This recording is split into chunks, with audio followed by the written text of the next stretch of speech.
বিসমিল্লাহ। কি পড়বো রসুন গরু একটা নিরীহ গৃহপালিত পশু নাম গরু দুইটি চুল দুটি এক ওটের কাটি একটি গরু দুটি শিং আছে চার ওটের কাটি চারটি একটি গরু চারটি পা একটি গরু চারটি পা চারটি গরু একটি পা চারটি গরু একটি পা চারটি গরু একটি পা পেছে গেল কেন? আসসালামু আলাইকুম স্যার। ওয়ালাইকুম সালাম। আপা পড়াশোনা চলতেছে? জি স্যার। ঘুমাও না। কালকে থেকে কি পড়া দিয়েছিলাম? স্যার রচনা পড়তে দিয়েছিলাম। আপনারা জিনিস তো? জি স্যার। জি স্যার। না পারলে কি জানতে মনে আছে তো? জি স্যার। আলে ধরো। আমি কেন ধরো? না স্যার আমার কেন? ধরো জি স্যার। বলতে কর।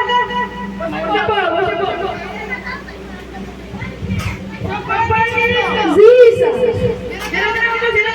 জি স্যার।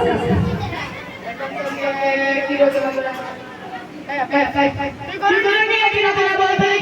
স্যার গরু রচনা কি সুজা? কিন্তু যত আজন বসে আছে সবাই রচনাটা পারবে। স্যার এটা অন্যটা জিজ্ঞেস করুন। জি স্যার। স্যার দাঁড়িয়ে বলবো না বসে বলবো? স্যার গরু একটা নিরীহ গৃহপালিত পশুর নাম। গরুর শরীরে অনেক লম্বা লুম থাকার কারণে আর কোনো শীতের দিনে ঠান্ডা লাগে না স্যার, সেই জন্য তার কোনো সোয়েটারের প্রয়োজন হয় না স্যার। স্যার গরুর দুটি চোখ, দুইটি কান, একটি নাক আছে। স্যার গরুর চারটি পা আছে, যা দিয়ে সে হাঁটতে ঘাস খাইতে একদম নদীর কিনার বুঝে যায়। কিন্তু রাখাল ভাইরা সাবধান, নদীতে কিন্তু পানি আছে, পানি থেকে জানেন ভয়ঙ্কর একটি প্রাণী আছে যার নাম কুমির। আর স্যার কুমির এমন এক প্রাণী যার মধ্যে লম্বা একটি কাঁটা আছে, ওকে লাল একটি জিহ্বা আছে, পাশে অনেকগুলো দাঁত আছে, যা দিয়ে সে মাংসগুলো সবাই আছে কিন্তু লম্বা একটি লাল আছে যার মধ্যে অসংখ্য কাঁটা আছে।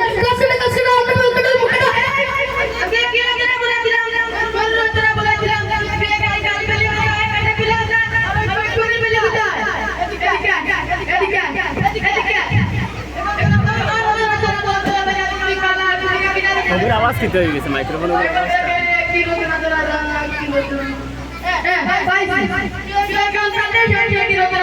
স্যার আপনি আমাকে রসুলের ডিকশনারি মনে করে জিজ্ঞেস করছেন? ডিকশনারি মনে করি কবে বাড়িতে কি বলতে হয় কি?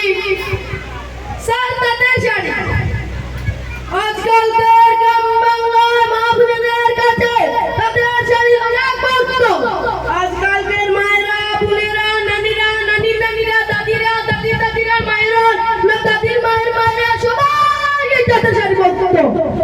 কিন্তু মা বোনেরা সাবধান, তাদের শাড়ি পরে কিন্তু নদীতে নাইতে যাওয়া যাবে না, কারণ নদীতে কিন্তু পানি আছে, পানিতে সে ভয়ঙ্কর একটি প্রাণী আছে যার নাম কুমির। স্যার কুমির এমন এক প্রাণী যার মাথায় লম্বা একটি কাঁটা আছে, লাল একটি জিহ্বা আছে, নদীতে দাঁত আছে, যাতে সে মাংসগুলো সবাই যেদিকে লম্বা একটি লেজ আছে যার মধ্যে অসংখ্য কাঁটা আছে, গাছ কাটা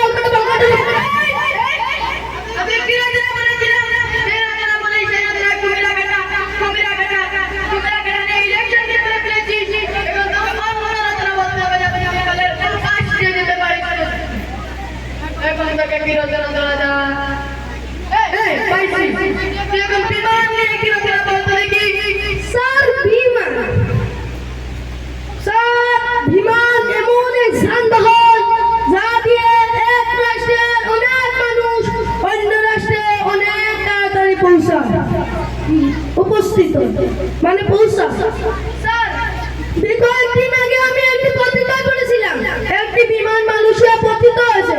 মালয়েশিয়ার কর্তৃপক্ষরা সেটার কোনো খোঁজখবর পায়নি, তো আমি শিওর স্যার এই বিমানটা কোনো মহাসাগরে পতিত হয়েছে। আর মহাসাগরে পানি আছে, পানি থাকার কারণে সেখানে ভয়ঙ্কর একটি প্রাণী আছে যার নাম কুমির। স্যার কুমির এমন এক প্রাণী তার মাথায় লম্বা একটি কাঁটা আছে, লাল একটি জিহ্বা আছে, পাশে অনেকগুলো দাঁত আছে, পিছন দিকে লম্বা একটি লেজ আছে, তার মধ্যে অসংখ্য কাঁটা আছে,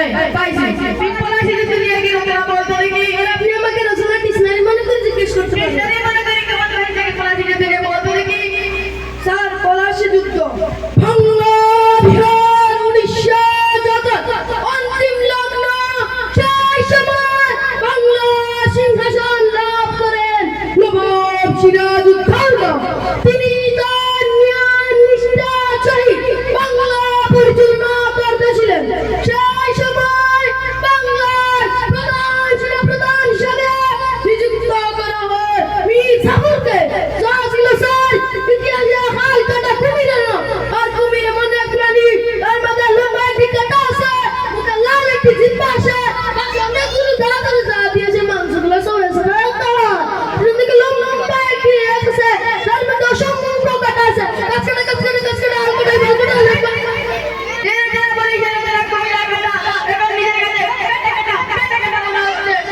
পড়া হইছে না আমি আগে বলেছিলাম পড়া না বলে কি যাচ্ছি আই টেনিসতে আটলে কানে ধরবো স্যার গুলামানে আছে স্যার একটা কথা বলবো স্যার কয়েকদিন আগে অনেক সুস্বাদু খাবার খাইয়া একটা মোটা হয়ে গেছি স্যার সেজন্য আমি মুরগি হইতে পারতেছি না স্যার